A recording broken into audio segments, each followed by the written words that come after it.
Bonjour et bienvenue sur Ma Brickville, la chaîne où on parle de ville Lego. J'ai enfin terminé ma gare. Comme ma ville est centrée sur un réseau de trains, je voulais quelque chose de spécial comme gare. J'en ai donc conçu une moi-même. Comme inspiration, je me suis servi de celle de Valence. Ce n'est certainement pas une gare reconnue pour son architecture, mais ça me semblait être dans mes capacités de conception, et comme ça, il n'y en aura sûrement qu'une seule au monde.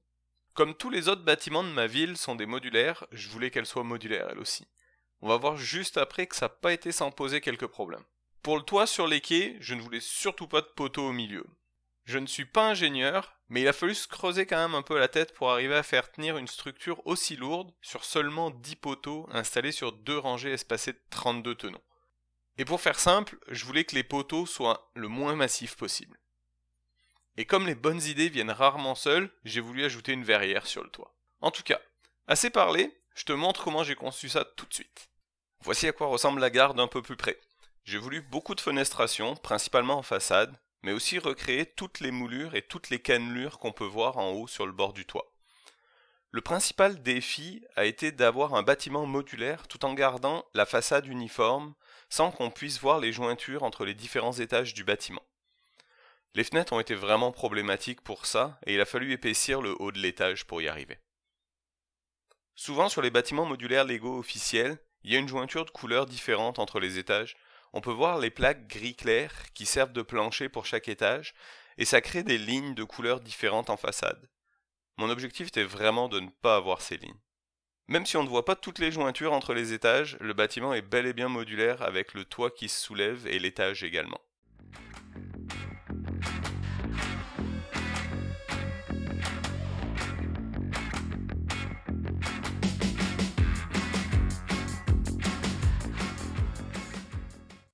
À l'intérieur du rez-de-chaussée, on voit la billetterie et l'escalier qui mènent au deuxième étage, et il y a même les composteurs à billets pour lesquels j'ai réussi à trouver une couleur Lego presque de la bonne couleur.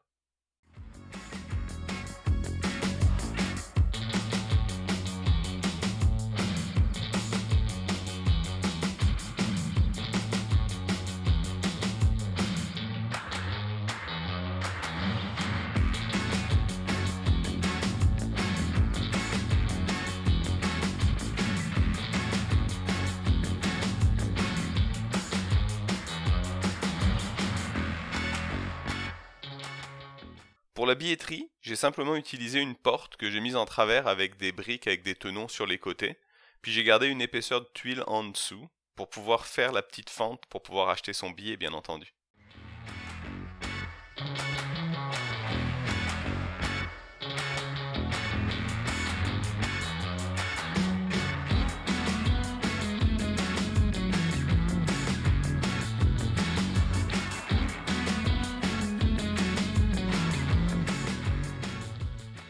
L'escalier qui a l'air très compliqué est en fait une succession du même petit assemblage.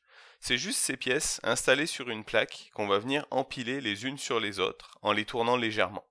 La marche du dessus vient s'accoter sur la marche d'en dessous et ainsi de suite. En continuant, on peut faire la révolution complète de tout l'escalier en colimaçon.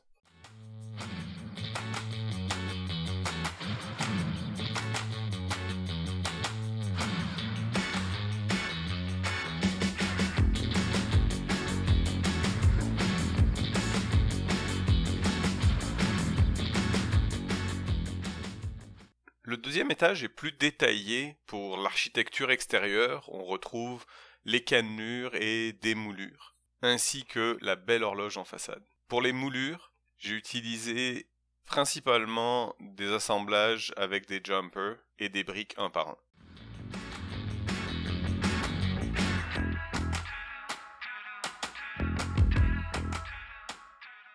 Les cannelures et les détails sous le toit sont assez simples avec des briques cannelées et des briques avec des studs sur les côtés sur lesquels je viens mettre des tuiles à angle et des tuiles plates.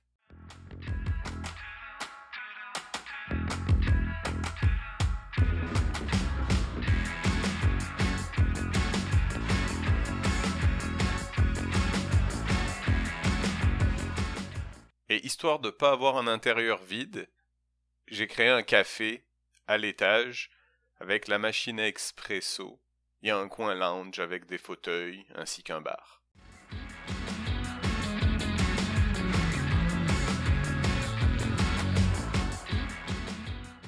La partie haute du toit est assez simple avec des barrières Lego et avec des pièces pour faire les décorations sur le haut du toit. Voici ce qui complète le bâtiment modulaire de la gare avec son intérieur détaillé.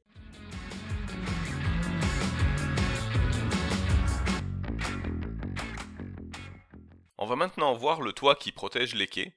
Je voulais qu'il soit le plus aérien et élancé possible, et je voulais surtout pas avoir de support au milieu des quais.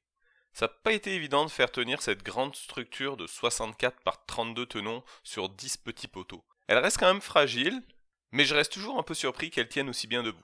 Les poteaux sont faits avec des briques rondes un par un, dans lesquelles il y a un tube pour les renforcer. Sans ce tube, les briques seraient toujours en train de se séparer sous la force du poids et ça serait la catastrophe. Le toit en lui-même est fait en deux parties de 32 par 32 tenons. Chaque pente du toit tient avec des charnières et il a fallu ajouter des renforts en dessous pour éviter que les pentes s'ouvrent. Sans ça, le toit s'ouvrait littéralement et poussait les poteaux sur les côtés.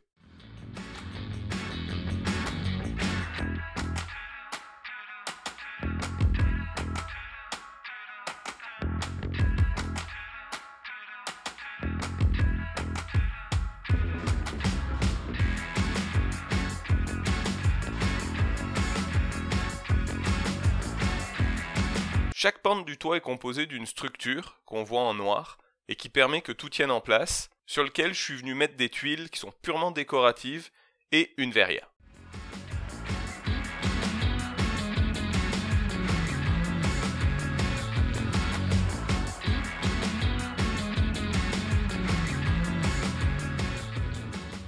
Pour faire tenir la verrière, j'utilise deux de ces pièces, empilées l'une sur l'autre avec une plaque au milieu.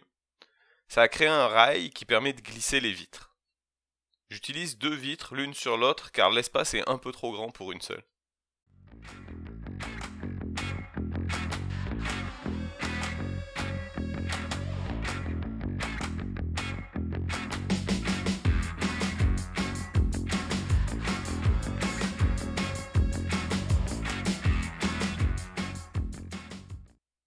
Comme il restait un peu d'espace et que les vitres bougeaient de gauche à droite, j'ai ajouté ce petit assemblage avec deux jumpers aux extrémités qui vient se glisser dans le rail et qui garde tout en place. Pour les tuiles sur le toit, j'ai fait un agencement de jumpers en quinconce avec un mix de tuiles orange, dark orange et medium nougat.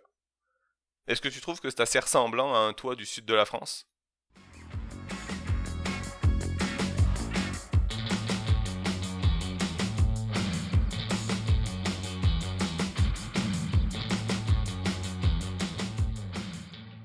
Pour ajouter un peu de décoration sur les quais, j'ai ajouté un panneau d'affichage et des panneaux des voies. Si tu connais quelqu'un qui fait des beaux autocollants, je suis preneur.